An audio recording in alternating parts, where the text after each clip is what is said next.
Assalomu alaykum toplik qarindoshlar, qanday ahvolingiz? Yaxshi tutdingizmi? Salomat turamsizlar. Bugun topimizda yaxshi gap so'zlar bo'libdi. Bu so'zlarning ba'zilaridan xush bo'ldim, ba'zilaridan ko'nglim yerim bo'ldi. Shu sababdan o qarindoshlarning hech qaysining so'zini tatib turib gap qilishni loyiqmi ko'rmadim. Ibrohim Damollamning shu Saudiya Arabiston ulamolar birligi Qur'onga mustahkam esilishimiz kerak degan bir qarorni chiqaribdi deb so'zlab ekan, 1 minutdan ozroq ortiqroq. Shu so'zni tatib so'zlashni loyiq ko'rdim qarindoshlar.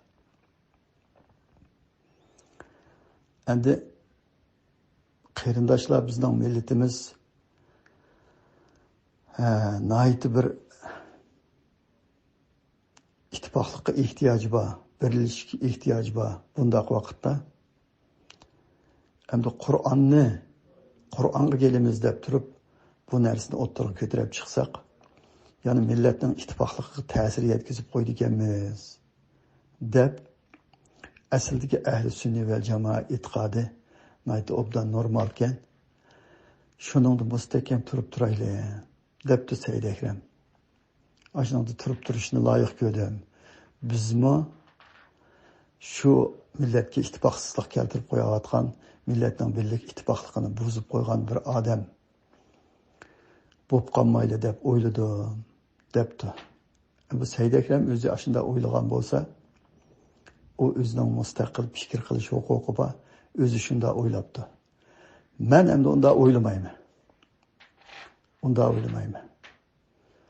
Endi Said Akramning o'zining bir gapini misol qilsak, nurg'un gaplar bizdan burun mushu toplarda Qur'onga kelish, Qur'onga mustahkam eslish, ahli sunniy va jamoa degan bu e'tiqoddagi mushu ahli sunniy va jamoa dinining shiyalardan ancha cho'ng farqi qolmay nurg'un bid'atchiliklarni o'ziga din deb singdirib olib, Qur'ondan yiroqlab, Qur'onga to'g'ri kelmaydigan nurg'un narsalarni o'tirg'a chiqib olganligi, yomon xato yo'lga bid'at kirib ketganligi, shu bid'atchilik umumiy islom dunyosini orqada qoldirish sababchi bo'lganligini, Qur'onga kelmasak bo'lmaydiganligini Said Akram bizdan burunroq so'zlab o'tirib qo'ygan.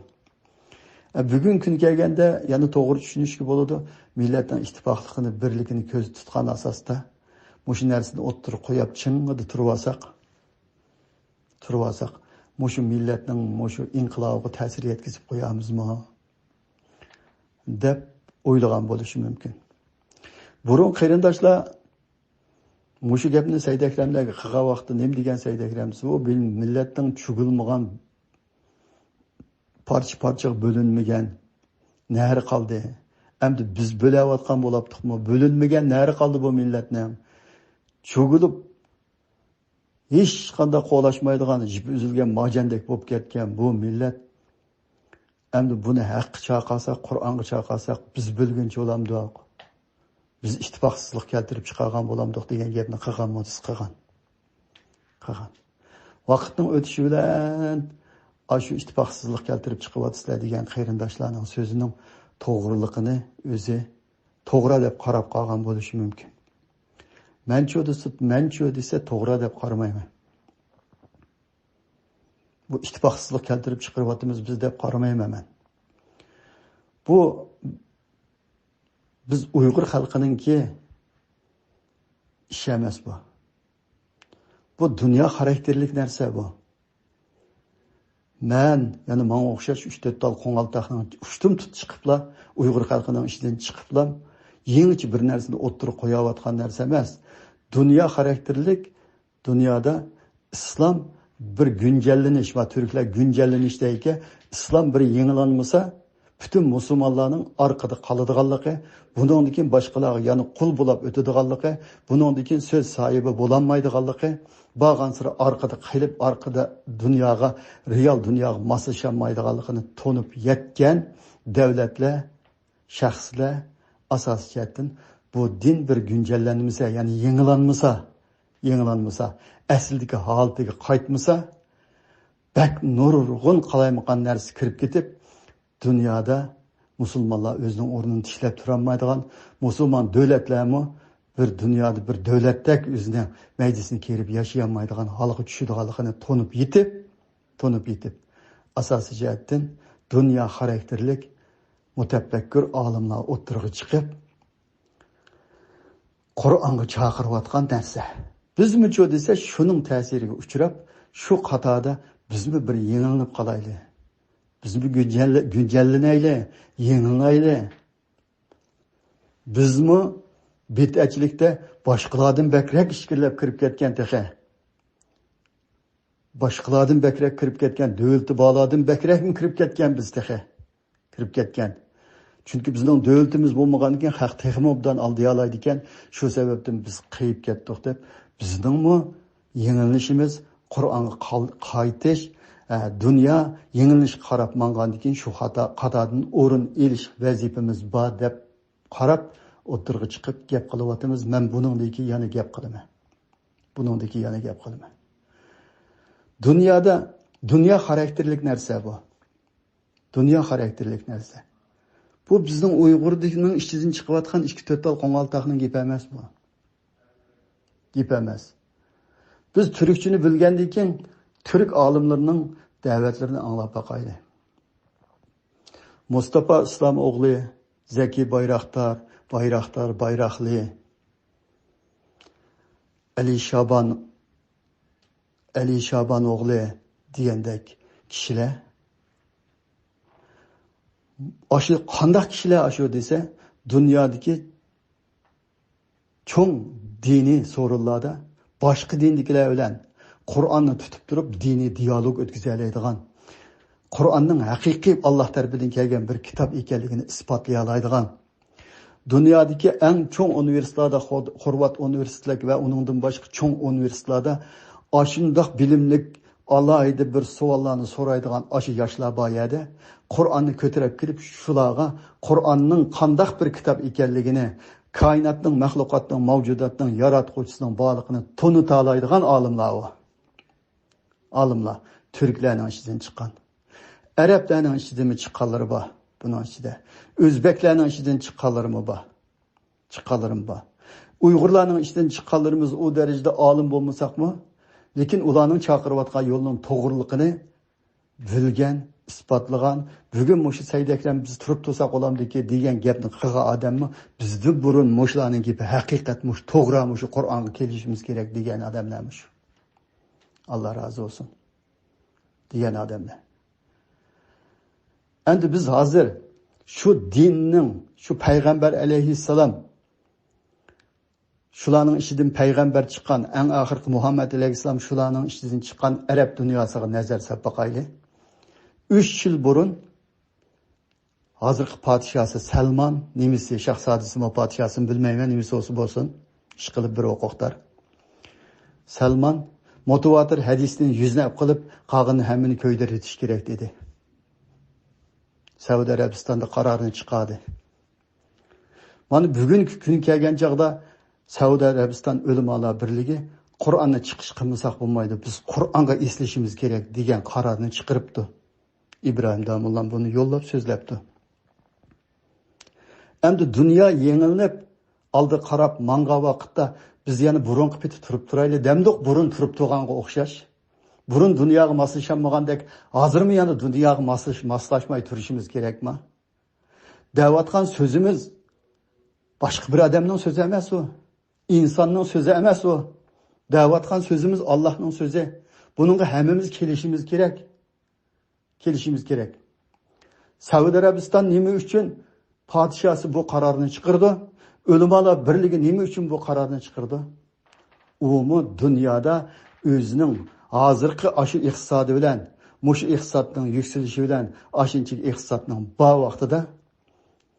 vaqtida dunyoda biz bir o'zining o'rnini tishlab bilishga ehtiyoj bor uning.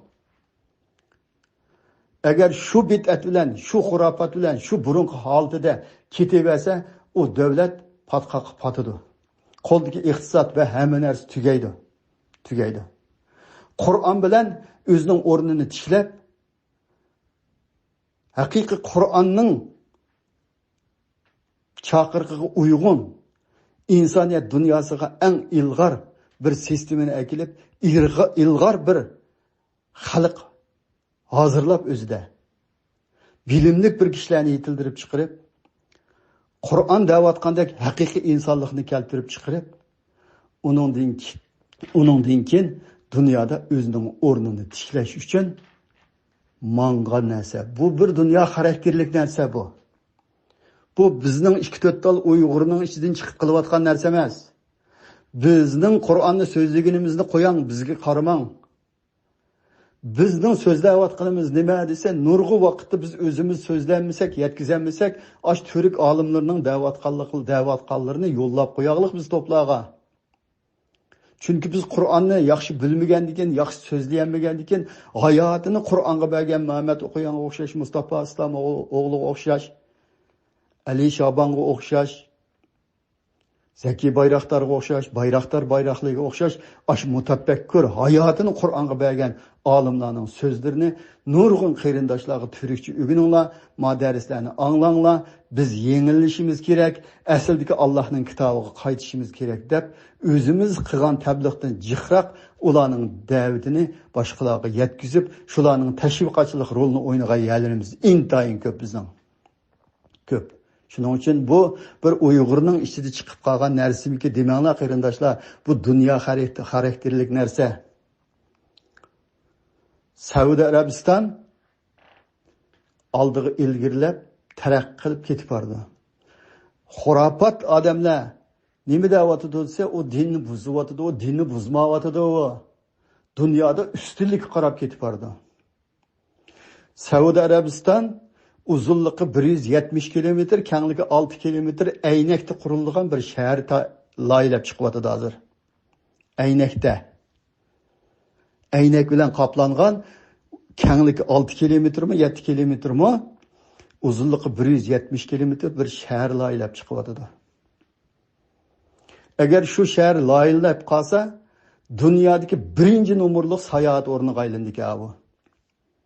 Dünyadaki birinci numurluq sayohat o'rniga aylandi ki. Mana bundaq davlatni, bunda taraqqiy qilgan davlatni, mana mushundaq sayohatchilarni qabul qiladigan ashlarga sohibxonlik qila oladigan, ashlarni chiroyli akirib, achiqib, butunlay ashlarning omonligiga kafolat bera oladigan bir davlat uchinchi desa Qur'on qaytmasi bo'lmaydi. Qur'on shu narsani haqiqiy o'rniga akila oladi. Qur'on shularga sohibxonlik qila oladi. Qur'on shu narsalarga Qur'on bilan mangan davlat shu narsalarga ega bo'la oladi. Kimga qanday muomala qilishni, kimga qanday muomala qilishni biladi Qur'on bilan mangan odam. Shuning uchun burungi bid'atchilik ahli sunniy va jamoa o'zi boshlanganda xuddi shu Qur'onga chaqirayotgan kishilardek suzuk boshlangan bo'lsa-mu, vaqtning o'tishi bilan cho'disi bulg'unib bir bid'at xurofotning ichiga kirib 1 milliard 800 million musulmon butunlay o'zininki o'rnini yo'qitib ajoyib bir yerga tushib qoldi. Bu tushib qolganlikni bizdan burunroq shu davlatlar biladi o'zi.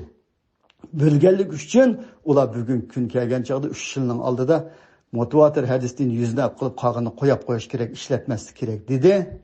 Bugun kun kelganda Qur'onga eslashimiz kerak deb fatvolarni chiqarishi asosiyatdan bir yangicha uyg'unish bu. Yangicha uyg'unish. Dunyo musulmonlari uyg'unib asldagi Qur'onga, asldagi dinga, Muhammad alayhisolamga kelgan shu pok dinga, shu ulug' Qur'onga qaytmasa, aslini topolmaydiganligi ya bu dindan chiqish kerak, ya dinning asliga qaytish kerak bo'lib qoldi oxirgi hisobda. Bo'lib qoldi. Ya murtad bo'lish kerak, yoki bu dinning asliga qaytish kerak. Agar hozir ketib qolgan bu bid'atni ma'nosi desa, murtad bo'lganda ig'ir bir patxoqning ichiga petib ketadi. Shuning uchun aslidagi Qur'onga qaytaylik deb bu dunyo xarakterlik narsa qarindoshlar. Dunyo uyg'unib oldiga qarab mangan chaqda bu haqiqat bizning millatimizga eg'ir keladi, millatimizning o'ttirini bo'lib o'tadi. Voy, uzilgan marjandek bo'lib qolgan bu millat. Yangi sog'liqning juvzdek qayani tutsangiz shu yerdan chiqadi. Qo'lingizga tutilib chiqadi. Unda qo'ygandan keyin bu millat vatanning, millatning tajovuzchini qo'g'lab chiqarishda hammamiz o'rtaq bo'lishimiz kerak. Lekin aqida asosida-chi desa, agar Qur'onga kelishni xohlagan odamlar Qur'onning da'vatini anglab ketaversa bo'ladi. Vatanning, millatning xizmatidan Qur'on insonlarni to'sab qolmaydi. Vatan, millatning xizmatini Qur'on haqiqiy ibodat u deb ko'rsatib Qur'on. Haqiqiy eng cho'ng ibodating shu vatan uchun xizmat qilish deb ko'rsatib Qur'onga kelsa, Qur'onga qarasa. Millatchilik nuqtasidan ilib aytgandimi, vatanni ozod qilishdan cho'ng vazifamiz yo'q. Ibodat nuqtasidan ilib aytgandimi, Qur'onga qarasak, vatanni ozod qilishdan, shuning uchun jon berishdan, shuning uchun mol berishdan cho'ng ibodatimiz yo'q bizningki. Shuning uchun assalomu alaykum qarindoshlar, gapim oxirlashib qolgan. Telefon kelib uzitib qoldi, bir yerga yo'llab qolsanglar, ikki so'zni birga yo'llab qo'yinglar. Qur'onni asosi o'zimizga yo'l boshchi qilib menish bizni vatan millatning yo'lidan ola qo'ymaydi qarindoshlar. Ola qo'ymaydi. Endi talash tortish bo'layotidi deb qilishinglar mumkin. Talash tortish albatta bo'ladi. Lekin Qur'onga chaqirayotgan insonlar dunyoda hech qanday odamni o'ziga dushman qilib olmaydi. Ash Xitoy tajovuzchisidan boshqa mening dushmanim yo'q. Uyg'ur xalqining hammasi do'stim mening. Uyg'ur xalqining hammasi do'stim. Undan boshqa g'ayri musulmonlarning hech qaysi mening dushmanim emas. Chunki Allah Qur'onda Sura Mumtahinaning 8-oyatida, 9-oyatida sizlarga tajovuz qilmagan, sizlarni yurtinglardan chiqarmagan, sizlarni vayron qilmaganlardan boshqa kafirlarga sizlarni yaxshilik qilishdan Allah to'simaydi degan. Men yaxshilik qilganlarga yaxshilik qilaman. Ulardan yomonlik kelmasa, meningdan ularga hech qanday yomonlik kelmaydi. Dunyoda birdan-bir dushmanim shu Xitoy. Albatta Uyg'ur qarindoshlarning ichida o'zaro mana shunday talash tortishlar, har xil ayblashlar albatta bo'lib qoladi. Uning bilan men birisi bilan tillashib ketsam, u mening dushmanim emas. Har qanday vaqtda mendan xotirjam bo'lsa bo'ladi, men dushmanlik qilmayman ularga. Dushmanlik qilmayman. Mening dushmanim emas. Vatan millat uchun xizmat qilishimizga bizning Qur'onga kelib, Qur'onga amal qilib qilishimiz, Qur'onning ko'rsatmasi bilan mengishimiz bu hech narsaga to'salg'i bo'lmaydi. Hozir bir nechalar shu Qur'onga, shu dinga chaqirishni to'xtab qolayli. Talash tortish to'xtab qolam degan ko'rib boqay. Tek Qur'onchilar bir-birisining xotinini, bir-birisining qizini, bir-birisining singlisini, uni qiladigan, buni qiladigan bo'lib tillamadi. Ba'zi odamlar nodonlik qilib xotni taloq degan bilan o'g'lining taloq degani bilan taloqmi bo'lib ketmaydi bir xotin degan. Bir odamning dadisi o'g'lini shunda chiroyli o'ylab qo'yib, shu dadining o xotinni taloq qilib edish huquqi yo'q. Bir odam o'tirilib xalqning xotinini taloq qilib o'tmaydi. Shu xotni taloq deyotgan narsami Qur'ondagi narsa emas shumi qarindoshlar, jinim qarindoshlarim, Allohga iymon keltirgan bo'lsangiz Qur'on qarab yiqinglar.